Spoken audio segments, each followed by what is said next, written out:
Here with Kevin Attard sending two charges to the Toronto Cup on Saturday.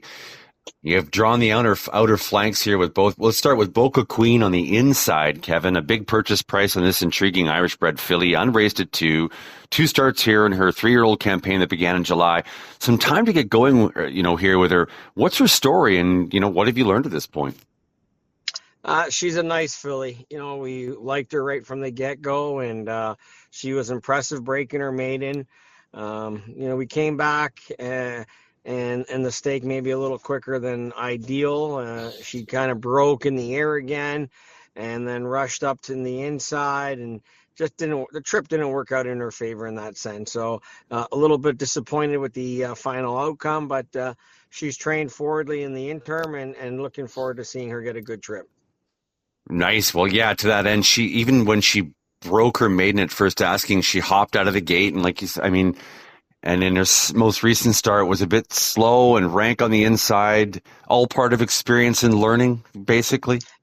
Definitely young horse, right? We've taken her back to the gate, done some work with her there, so we're hoping that all kind of comes together now for her, and she's kind of figured things out. Right. Well, she's drawn the one hole again. Excitement and anxiety. Some say they're pretty similar emotions. Are you excited to see how she faces this challenge again? Definitely. I think she's a filly that's going to have a bright future, and I think as she gets older, she's just going to get better. Nice. And let's move to the outer flank, Hammerhead. The horse has changed hands between you and Chad Summers in the U.S. twice now. This is the second time he's shipped up to you in Canada. So, what are your observations at this point after his latest two starts under your tutelage?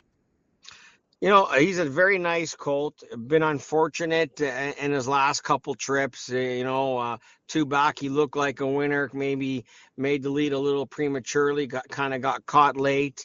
But the horse that beat him that day, he's come back and run two bang-up races since. So that's obviously a good frame of reference. And in his last start, he first time on the E.P. Taylor course, he was lugging in pretty hard. I think he was just more distracted by the grandstand and the crowd, and that's why he did what he did. So we're back on the inner course, obviously. He broke his maiden last season over it. We drew a tough post in the 10 hole with him. So we're going to look to get cover early and try to save ground. Nice. Yes. Well, I'll leave it there. Thanks for your candor, and good luck on Saturday. Appreciate it. Thank you very much, Paul. Thank you too.